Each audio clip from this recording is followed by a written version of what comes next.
As always, I'm your host, Anthony Donardo. Now, I do want to say again for my audio-only listeners, I am once again recording this podcast live on my YouTube channel. So everybody that's tuned into the live stream will have a chance to comment their questions, and they'll get their questions answered live on the stream. So if you are an audio-only listener, make sure y'all follow me on YouTube. Just search Anthony Donardo and hit that bell to get notified next time I go live. And also to check out the rest of my other videos. Like I just dropped the video this morning talking about the potential of LeBron James joining the Miami Heat, which, spoiler alert, I don't think is necessarily likely, but there's a lot of signs that say the writing might be on the wall, no matter how much LeBron wants to troll that he's going to the Knicks. But anyways, I do want to welcome everyone that's in the stream here as well. And I do also want to tell y'all, if you want to check out the audio-only podcast, you can find that by searching Believe in Miami Heat. That's BLEAV in Miami Heat. And let's get into it and make sure y'all like and subscribe and do all that good stuff. But we got a lot to talk about because finally the Miami Heat have won a basketball game. No, they've won 2 basketball games. Does that make anyone feel great? Not necessarily, I don't think, especially considering the last game was against the Washington Wizards. But who am I to poo-poo a win? It's the NBA. Everybody's trying very hard, and it's hard to get wins. So I'm certainly not one of those people that ever likes to complain after a win. Now, I do want to put the last week into perspective. We know what the holes are on this team are. That has not changed. They have a size issue. They have a starting power forward issue. They have a backup guard issue. They may or may not have a Tyler Herro issue. I'm just kidding, kinda. I don't really want to hate on Tyler Herro too much, although he hasn't been very efficient over the last few weeks, which is kind of starting to get a little bit concerning. I actually do want to get into Tyler Herro a little bit here. So kind of, I'll give you a rundown for this whole podcast too, is I have a kind of list of notes of everything that's happened over the last week, and we'll kind of get throughout all the notes, and we'll answer everyone's comments at the end or maybe throughout. But I do want to pull up this screen sharing here on the stream so everybody that's here can kind of look at Tyler Herro's stats, because it's starting to become a bit of an issue with how inefficient the shooting is, right? Well, I don't want to say starting to, because it's kind of been an issue for some time. But the thing I do like is Tyler Herro obviously came out and said that he wants to try to transition his game a little bit into being more of a facilitator / point guard. And one thing I didn't like is he kind of said, oh, it's been a bit of a struggle. Like, don't blame your bad shooting on you trying to transition, right? You've pretty much been shooting since you came back from the ankle injury, which was quite some time ago now. So I don't really want to blame that on you transitioning into a new role. And also, Tyler Herro talked about making sacrifice, but it seems like the one sacrifice that he might not be willing to do is come off the bench. Now, we don't know if Spoelstra ever asked him to do that, but we do know that Tyler Herro has said multiple times over the last several years that he does prefer to be in the starting lineup. And, you know, it's easy to believe that that hasn't changed, right? But if we look at Tyler Herro's last few games here, we can just start back. Let's pick a date. Since his last very good game, he was 10-19 versus the Atlanta Hawks, and that was on January 19th, okay? And if we look at the 7 games since, Tyler Herro is his numbers in that span are 16 points per game. He does have 4 rebounds, 4 assists, and he's shooting 38% from the field and still 40% from 3. So let me make one thing very clear. From the three-point line, he is having a hell of a shooting season from the three-point line. But the fact that you're under 40% from the field and you're talking a larger sample size, that's a bit concerning. Now, that's only a 7-game sample size, I guess. So let's go all the way back to the beginning of the year in 2024. And his numbers in 2024 looks like Tyler Herro is averaging 18 points a night on under 40% from the field and 39% from 3. So again, 3-point shooting is great, but you're talking about a guy who's supposed to be your leading scorer / shot taker / your go-to guy, right, on the offensive end. 18 points per game, under 40% of the field is not going to cut it. And now you're talking about over a month sample size. That's starting to become an issue. Regardless, I do want to give Tyler Herro some credit for being a better playmaker over the last couple games. He did have the 8 rebounds, 8 assists the game before that. And last game, I think he only had 5 assists. But he seems like he's making more of a concerted effort to pass the ball more. Maybe look for Bam in the pick and roll slightly more. but it's something I still want to see Tyler Herro improve on a little bit. It hasn't been that much better for Terry Rozier, who's also shooting wildly inefficient. We'll switch back over to the screen share here on this side. And let's go ahead and look up Terry Rozier's stats, because I think last game he was like it wasn't 3 for 19, was it? Was it that bad? It sure seemed like it. Now, Terry Rozier also has been a very good playmaker. I like what I've seen on the defensive end, but we got him on this team because he can't be a bucket. That's what we're going to really need from him. And I also want to preface all this by saying I'm not concerned about him. It's still relatively early, but we're tiptoeing on the line of when we should be concerned or not. Every broadcast, Eric Reed has kind of said, oh, it's still early, give Rozier a chance, don't write him off. But when do we get to write him off? When do we get to get annoyed at his play? Because his numbers since coming here are terrible. We'll go ahead and look at these 6 games since Terry Rozier joined the Miami Heat, in which he's averaging 10 points a night, shooting 30% from the field, 31% if you round up, and that's 26% from 3. That's not going to cut it. And I'm not mad at Terry Rozier. The struggles they've had, they've lost the first few games with him. Those are not his fault. Overall, he plays a very minute factor in the blame of this Heat team and their recent struggles, right? But I do want to say that we can't just look past his terrible shooting. I really, really like to see him turn it around. And also, if he does, that'll add another dynamic to this team. Because I love the way he gets to the rim. Even though the boy is shooting, 30%? Wow, that's terrible. Even though he's shooting 30%, it's been a breath of fresh air seeing Terry Rozier at least get to the rim. And that's something that I'm absolutely loving to see from him, because with Kyle Lowry, we got absolutely none of that. Anyways, let's talk about maybe some more, well, I was going to say some more positive, but I do see that the first point I got here is actually about the game versus the Phoenix Suns. So the Miami Heat, of course, lost to the Phoenix Suns. I don't remember having any specific notes about that, but the note I do have after that is when the Miami Heat had their team meeting. It wasn't really a players only meeting. That's what you kind of see a lot of times when guys are, when you think your team has like actual issues, they kind of kick all the coaching staff out and they say, guys, what's wrong with us?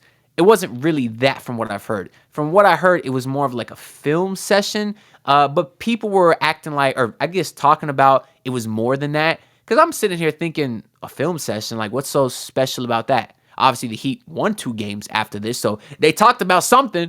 But at the time, I was thinking, what's the big deal, right? Like, don't they always have film sessions? But you've heard a lot of guys come out and say that. I think Caleb Martin said everyone was very vulnerable. Bam said that things that needed to be said were said. You also had Jimmy after the last game where he said during the streak he wasn't as aggressive as he should have been. And I think that's something that they also might have talked about in this meeting. And over the last 4 games, Jimmy's averaging like 10 free throw attempts per game.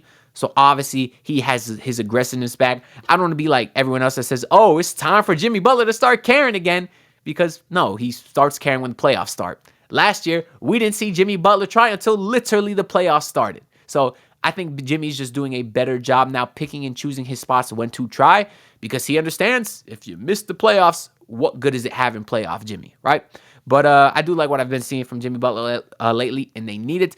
I wish he would have started a couple games sooner than he did, but I'm not going to complain too much. The next bullet point that I got here is that Jaquez Jr. is a rising star. Very nice to see him get some recognition. Obviously, he's having an incredible season. This is the first, or I guess last month is the first month that he did not win Player of the Month. That went to Brandon Miller of the Charlotte Hornets, who has been playing phenomenal.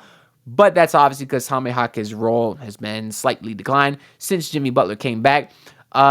It's unfortunate because I loved what Jaime Jaquez was doing as far as being an isolation scorer. I felt like he was so damn efficient when they gave him the ball and got out of his way or gave him space, cleared the floor for him, let him go to work in the post, and you haven't really seen him get those opportunities since Jimmy Butler came back. Obviously, that's the case. Somebody's going to have to sacrifice, but I hope they can find a way to maybe get him more involved because he is so talented on the offensive end, and his time will come. He's young, I get it, but I want to see my guy get a few post touches a game, Spo. I know you're not running plays for Jaime Jaquez, Spo, but you should. Can my guy get a couple post touches? Yeah, I love the footwork. That's not news here. But also, as far as the actual rising stars, because we'll talk about Bam. Shout out to Bam making his third All-Star appearance too. I don't care at all about the All-Star game or the Rising Stars. Now, I'll be watching because I watch every year. It's fun to watch. Sometimes I support my guys. But as far as being one of those fans that's obsessed with voting, oh, today is 3x votes day. Go vote. Or, Heat fans, you got to do better. Miles Turner has more votes than Bam and this and that. And Heat fans get all outraged. I don't care about that. People are like, oh, how did... Who the hell made the All-Star team over Jimmy? I don't even remember because I don't care. But you had Heat fans mad about that too. Jimmy Butler don't want to be in the All-Star game. So if he don't care about the All-Star game, why would I care about the All-Star game? And I'll say when Bam was young, he made the All-Star team his third year in the league. That was fun. I was rooting for him. I was voted for him. But now this team has championship aspirations. I don't care about the All-Star game. I'm happy for those guys. I want them to make the Hall of Fame. Stacking up these All-Star appearances is very good for Bam's legacy when it comes to his time to make the Hall of Fame, which I think he's certainly on trajectory for that, right? Obviously, a couple Defensive Player of the Year, championships would help, but that's the point. I want to win a championship. The way this team has been very far in the playoffs, year after year after year, there's more important things than making the All-Star game. So if that's your thing, good for you. I'm not ragging on anybody for doing something that they enjoy. That's just not something that I care about, truthfully. But also shout out to Bam because some other news we got this week, which absolutely shocked me, is Bam Adebayo is now the 5th leading scorer in Heat history. That just surprised me because, one, he's young. I guess he's been here since when D. Wade was still here. So you talking what? Bam's been here, 5 or 6 years now? This is in year 7 for Bam. Anyway, 6 or 7 years. So that's quite some time. But when he started his career, the first couple years, he really wasn't a scorer, right? He was more of a rim runner, a lob threat type of guy. So he's really only had a few seasons as the guy or one of the guys. So for him to be 5th in Heat scoring, that kind of caught me by surprise. The top 4 you got is D. Wade at 21,000. You got Alonzo Mourning at 9,500. Glenn Rice at 9.2K. And then you got LeBron at 7.9K. And then there's Bam at 6.9K.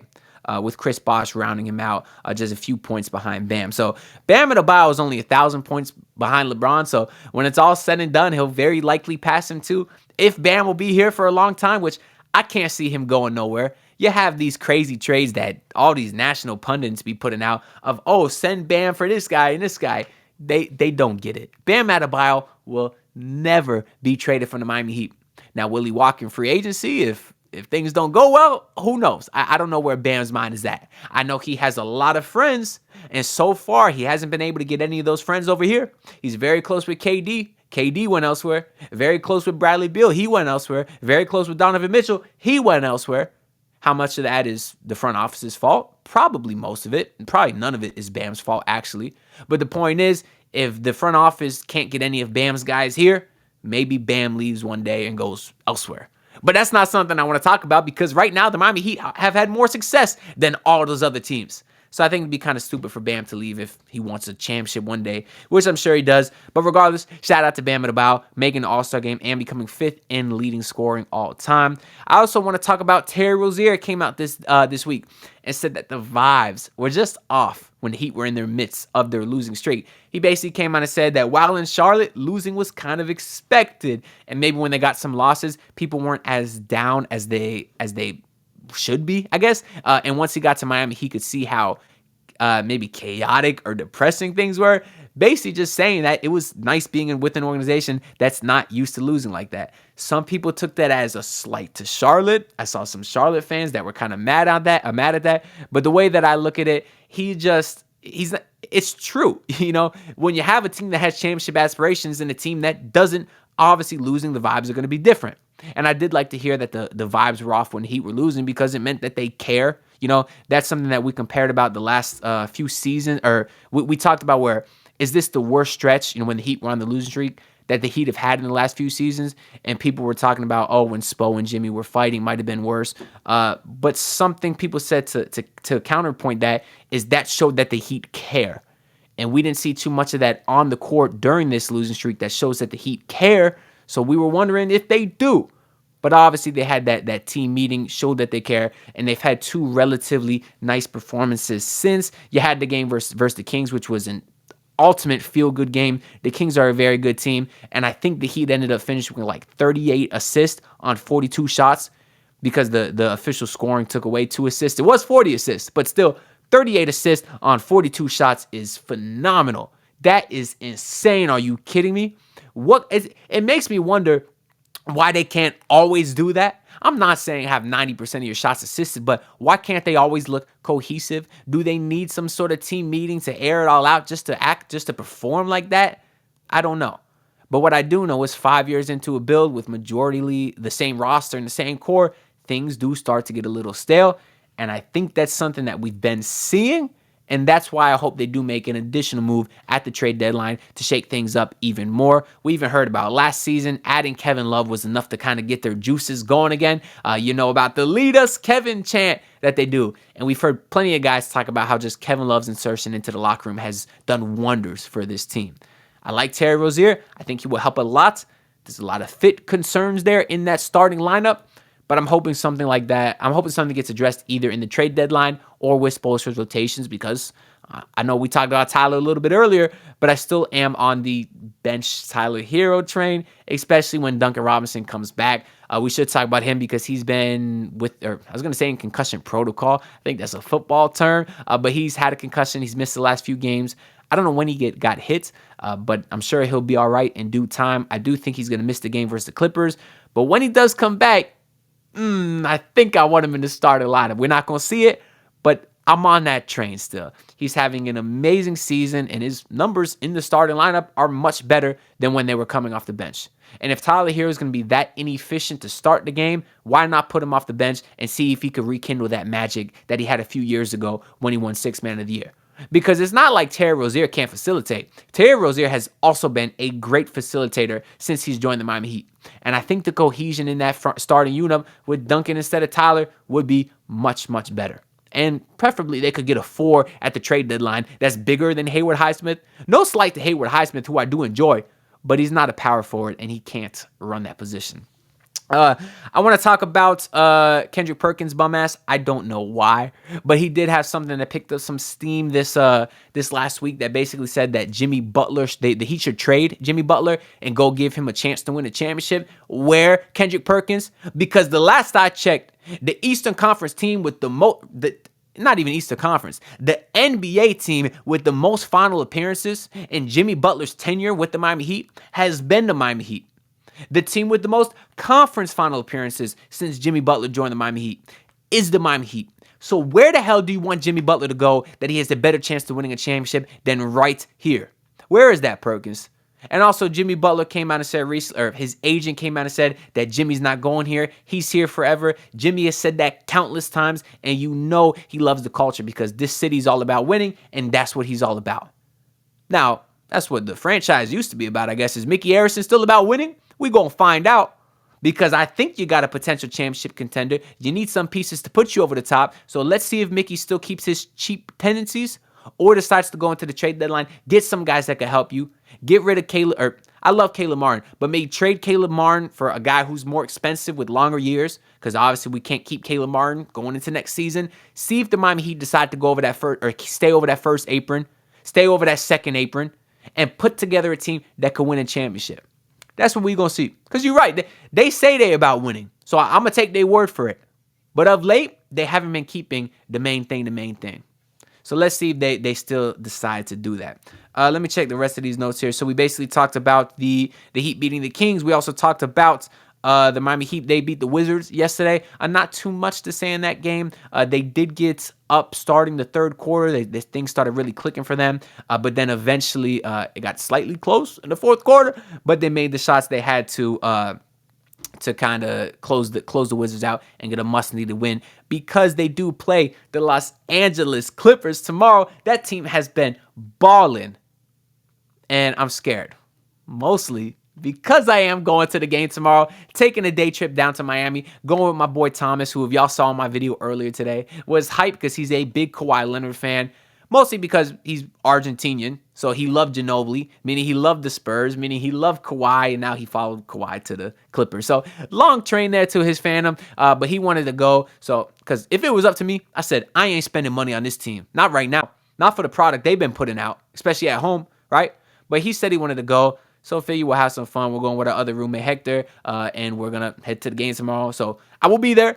hopefully I didn't waste my money on that game, but I'm not feeling confident. I'm not going to lie to you. But it'll be a good time hanging out with them. So I used to vlog at all the games I went to. If y'all ain't never seen, I had some vlogs of I think I got 4 up. They're very funny. They're some of my most popular videos, but it's a lot of work. I might just want to enjoy the game tomorrow and not have to film and do all that. But we'll see. Potential Heat vs. Clippers vlog coming out tomorrow. But that team's been playing awesome. So it'll be a huge measuring stick for the Miami Heat to see if they are actually back, if they are actually turning around, is the title of this podcast, I believe we'll say.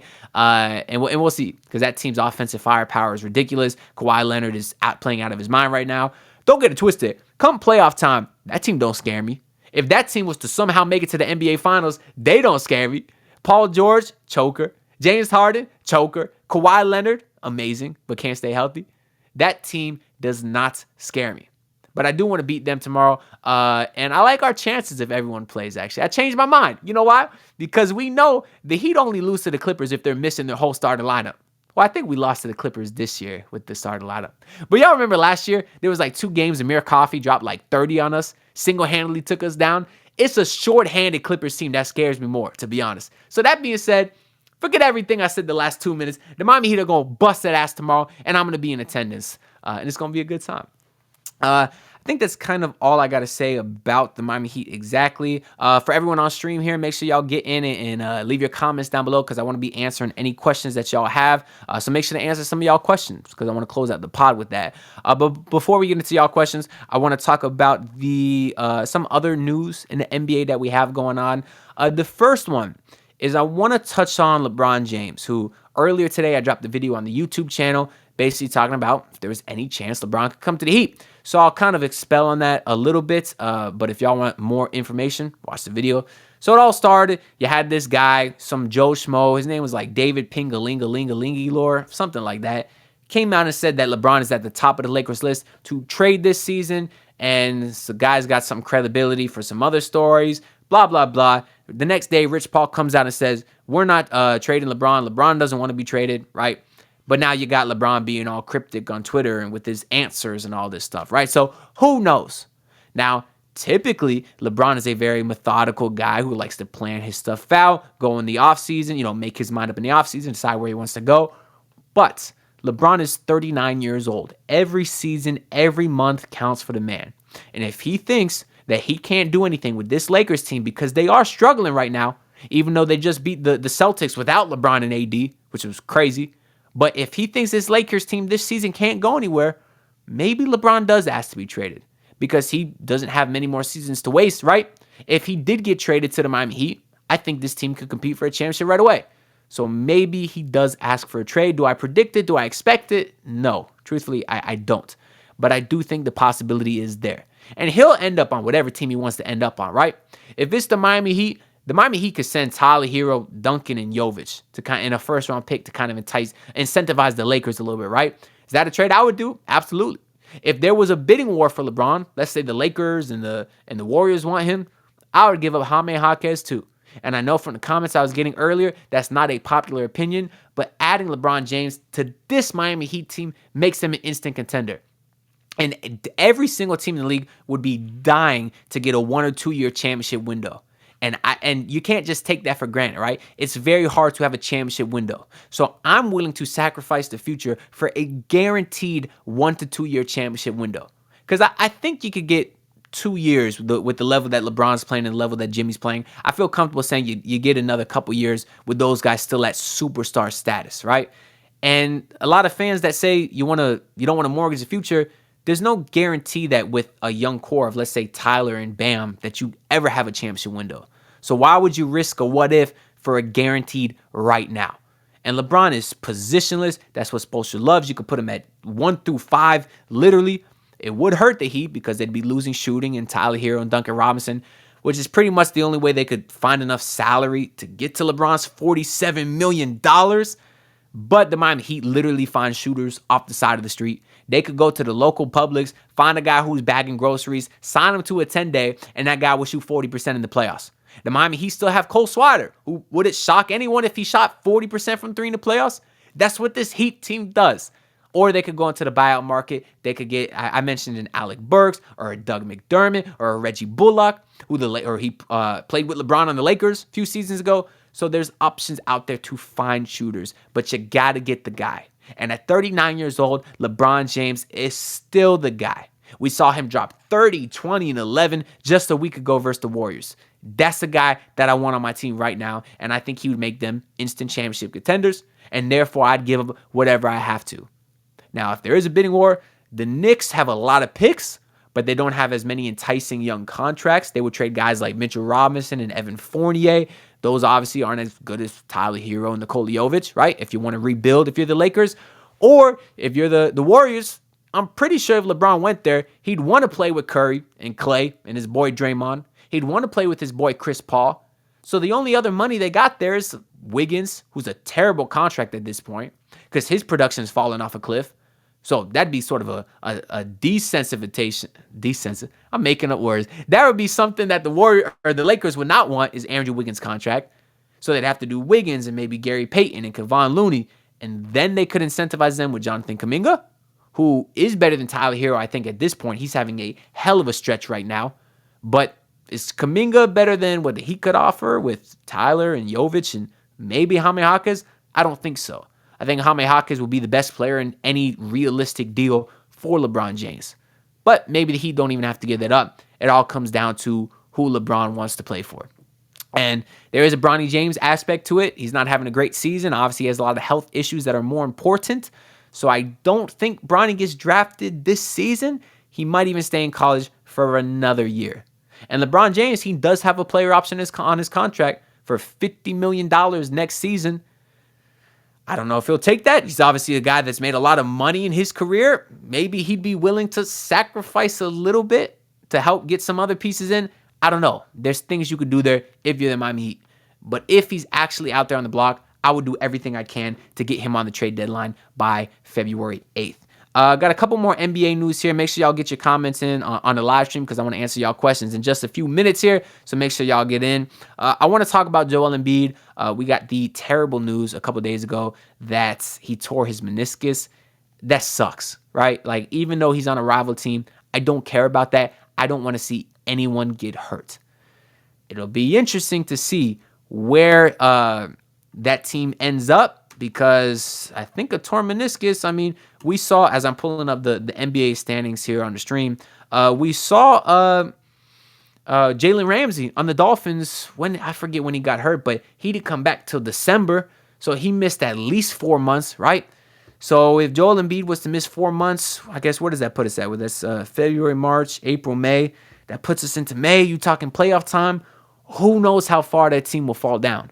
Who knows if this impacts their decision to make or not make moves at the deadline? Maybe the 76ers were all in on getting Zach Lavine, who's also out for the season now. We'll talk about that. But maybe now they won't. Or maybe they're more incentivized to make a trade so they can stay afloat. It's hard to tell. But that does change a lot. And right now the 76ers are 5th in the East. They are 30-17, which is a full 6 games over the 76ers. But we know that team relies on Joel Embiid a lot. It is possible that they fall down pretty far. Maybe the Heat could catch them. Now, it's more likely the Heat catch the Pacers, who are tied in the loss column currently, and that's important because the Pacers are 6th and the Heat are 7th, and you want to stay out of that play-in tournament. I'll take the top 6 seed. That was my goal coming into this year anyways. And right now, the 6th seed will play the 3rd seed New York Knicks, who does not scare me whatsoever, right? I love Jalen Brunson. That dude's a dog, but Miami Heat will handle business versus the New York Knicks. Matter of fact, none of those top 2 teams scare me either because the Heat will bust Milwaukee and Boston's ass too. I don't care. Look, 2 wins and I'm already cocky Heat fan again. But we'll talk about playoffs and stuff further down the line. But the Joel Embiid and 76ers situation is something to monitor as we go forward. The other news that could have a lot of impact on the trade deadline is Zach Lavine. So what I want to do now is pull up Fanspo because the Chicago Bulls were rumored to maybe not be so active coming on this trade deadline, which I always thought would be very stupid because that team sucks and they have a lot of money tied up into Vucevic and DeMar and Lavine. So, and for a team that sucks, they should make some moves, right? But especially now that Zach Lavine is hurt any hope that they have of doing a playoff push, as I'll pull the standings back up here. The Chicago Bulls are 23-26, so they are currently still in the play-in. But any hope of them making any sort of push to win in the play-in tournament, get to the NBA playoffs, that all goes out the window now with Zach LaVine being hurt. So they need to make a move.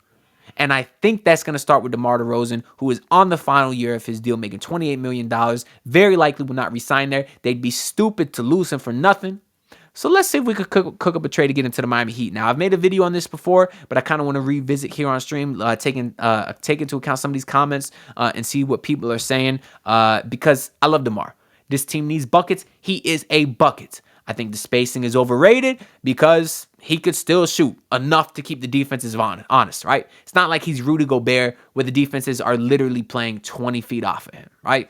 I've talked about this a lot. I know there's a lot of Heat fans that are not going to like it, but I don't want to get into it again because I have a video on him. So if y'all want to hear my full thoughts on why I think DeMar would work, you could check out the video on my channel. But DeMar makes $28.6 million. Any trade with DeMar Tyler Herro gets us close. Do I want to trade in our Tyler Herro chip for one season of DeMar DeRozan? Maybe. Because when you talk about efficiency, DeMar DeRozan is the leader of efficiency. Let's go ahead and check out DeMar DeRozan's stats here real quick. I don't believe he's having the most efficient season. It's a little bit down, but we do know for his career he is a very efficient player.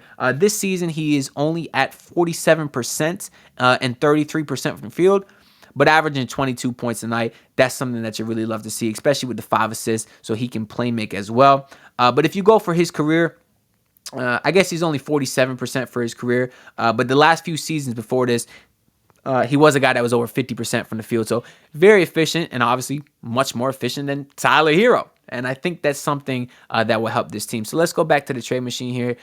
Is there any way we can get this done without Tyler Herro? Kyle Lowry would have been the guy that we looked at for most of these trades, and now that he's gone, it makes things a bit more difficult because I don't believe you're trading Terry Rozier. If you wanted to trade Duncan Robinson and if you wanted to trade Caleb Martin, let's see how close that gets us. That gets the Heat's $1 million off, so that means we could send over our good old pal Drew Smith, and that should be enough to get this trade done. So if you're looking at Duncan and Caleb and Drew Smith, that's enough to get this trade done. I don't love losing the shooting of Duncan Robinson, but if you're able to keep Tyler Herro in this trade, I think this is something I would absolutely do. Now, the Miami Heat do only have one available first-round pick as it is. They could send to incentivize the Bulls. We could unlock a second first-round pick, but that would require additional trade with OKC, which is possible. But for the sake of keeping it simple, we'll just talk about this on this stream here. So, Heat fans, what do you think of this trade right here? I think this is a great trade for the Heat, and I don't think it's something the Bulls would ever consider. But that franchise is dumb, so you never know. And two, maybe there's not a lot of suitors for DeMar, right? Maybe because DeMar's, what does it say? It doesn't show DeMar's age. Maybe because DeMar is 34 years old, on the last year of his deal, not a great three-point shooter. There's not a lot of teams looking for a one-year rental on a guy like that. Now, we know DeMar loves LA. We know the Lakers are desperate to make a trade. Do they have the pieces to get DeMar? They could probably figure it out, right? So maybe the Lakers are a team that could get him. If not, I would really like the Miami Heat's chances, or I would really like the Miami Heat to get this. Is this a trade they would do? The Bulls, I don't think so, kind of because they're taking on a lot of money for Duncan Robinson, and unless they really love him as a player, he's not super young. I don't exactly see why the Bulls would do this because I'm sure they could get a first-round pick from another team. And really, outside of this, it looks like the only option you could really do is send over Tyler Herro, which might incentivize the Bulls. And like I said, I think I would still do it. We know DeMar is not much of a playoff player, but neither is Tyler Herro. And if Jimmy wants to coast in the regular season, hey, you got DeMar to handle the load in the regular season. And then come playoff time, you let Jimmy come over and kind of do his thing. If we were to do Tyler for DeMar straight up, that does work. So something like Tyler in the first round pick could work. But that package I'm not as strong on if I'm a Miami Heat fan. Let me go ahead and let's see who else the Bulls have here because they have another name that I was going to say absolutely love. The guy I would absolutely love is Caruso. So I was going to talk about Vucevic. We'll do Vucevic next time. Let's talk about Caruso. I think there's a lot of suitors for Caruso, unlike DeMar DeRozan, right? That's a guy that may be able to get 2 first-round picks down the line. The Miami Heat don't have 2 first-round picks. Would something like, what's Caruso make, 9 million? Would something like Nikola Jovic, a first round pick, do I already have the pick going to them? Would something like Nikola Jovic, a first round pick, and what do we got to make up here? About $6 million. I'd hate to lose Caleb Martin because Caleb Martin was so awesome in the playoffs last year, and we don't exactly know how Caruso will perform. See, I can't do that. I can't give up Caleb for Caruso straight up. What if we were to do Hayward Highsmith? Wow, he makes no money. What if we were to do Thomas Bryant and Haywood Highsmith? See, now we're just playing 2K here. Nothing like this is realistic. Yeah, so something like Thomas Bryant, Jovic, and Highsmith would get the deal done. I don't think that's realistic from either party.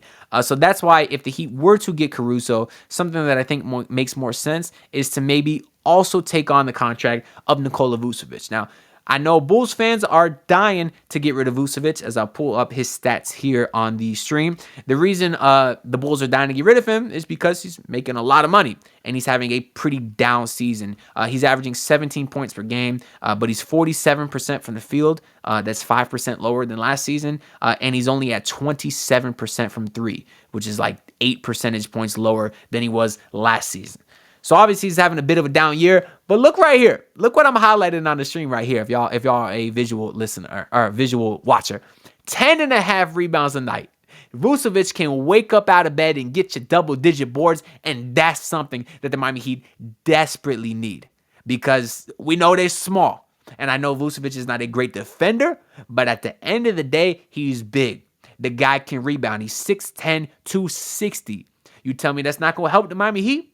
And also, he could shoot the three. Obviously, his numbers this year aren't great. But for his career, he's a 34% three-point shooter. That's fine for his position.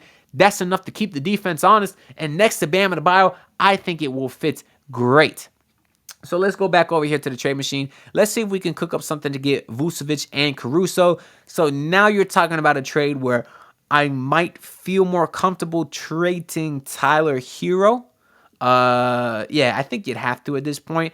Now that might be enough to incentivize the Bulls because Vucevic is a negative contract in the Bulls' eyes. So if they are able to shed his salary, then hey, maybe that's something a lot of teams can't do. And then the Bulls will look at the Miami Heat as sort of a plus there. So let's say the Miami Heat did Tyler Herro. We could still do Nikola Jovic. And let's do where is Jovic on this thing? I think I already moved him. Okay, here it is, Nikola Jovic. And let's say the Heat also send that first round pick. That deal should work, and it does. Is this a lot for that package? Maybe. Maybe now that I'm looking at this, I want to still remove Nikola Jovic. If the Heat can do this deal without Nikola Jovic, I think that's an easy dub. The reason why I think this is more realistic is because, well, the Bulls want 2 first-round picks for Caruso, right? And essentially, to move on from Vucevic's contract, they'd have to attach a first-round pick. So net, considering, Vucevic is attached to Caruso, the Bulls can expect 1 first-round pick in return. But in this trade, they're getting a first-round pick and Tyler Herro. I think that's pretty good value for the Bulls. Also, Tyler Herro is a nice young player that fits their timeline very well. Now, if the Bulls do plan to keep like Kobe White and build around him, Kobe White's fit with Tyler Herro isn't great. But I don't exactly know what the Bulls' plans are there. But regardless, I look at the Bulls to be a potential suitor that the Miami Heat could work with this deadline. They have a lot of names that I do like DeMar. I would have liked Zach, but obviously he can't stay healthy. We've heard some talk on Ayo DeSumo, who I like a lot. I love Javon Carter, great defensive perimeter attack defender. If he's on the move, people want rebounding. They want Drummond. I don't like Drummond as much because he's too much of a zero on the offensive end. Some people might, but there's options here. Even Torrey Craig, I think, would be a very nice fit for the Miami Heat there. So it's going to be a very interesting February 8th that comes up. That'll be in, I guess, 5 days here. Before I get to these comments here, I want to do a couple shout out here, things to look for. So watch my video from earlier today on LeBron James if you're interested on that. Make sure to check out the audio side of this podcast if you're on the stream. If you're on the stream, make sure to check out the video, like and subscribe, do all that good stuff. I was on a Miami Heat roundtable with a couple of my boys. I'll be posting some clips for that eventually. So make sure y'all check that out. Also check out the Basement Sports Network because I'm streaming over there. And now let's see what we got in some of these comments here. Not too many comments today because I'm recording the stream a bit earlier than usual. Maybe a lot of people are busy, but we got my guy Jose Matos, who said retire to 15. Hashtag Mario Chalmers. They ain't retiring number 15, Jose. You know this.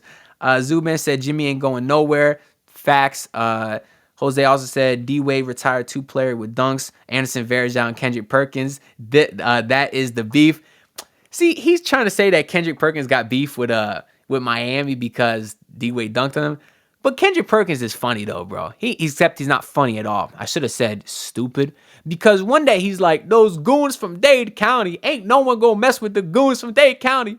And the next day he's like, the Miami Heat ain't gonna win this series versus the Boston Celtics. As the Miami Heat bust that ass last year, of course. What else do we got here?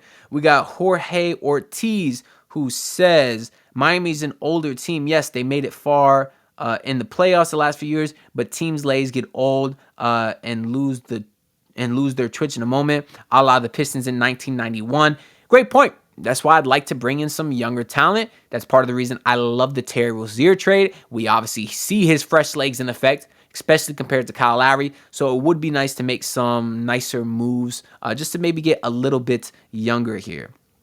Jose Matos is campaigning to also get Gabe Vincent back over here. Gabe Vincent will be the perfect player on this Miami Heat team, but unfortunately he's still old and can't necessarily stay healthy.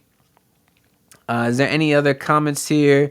Let's see. Van Lee says, love that Vucevic trade, my boy. Great value for both sides. Bulls get younger with Herro, and we get a stretch big, and Bam can play the 4. Also, Caruso can cover up for Rozier. That's why I absolutely love it. Now, would I start Alex Caruso? I don't think so, because I do want to start Duncan Robinson just to get some more shooting in there. But maybe in a closing lineup, a closing defensive possession, you could obviously have Caruso in there, get in with Caleb Martin and Hayward Highsmith, Bam and Jimmy. You would have an amazing closing defensive lineup. And I think Caruso would help cover up a lot of holes, such as the point of attack defense and backup point guard.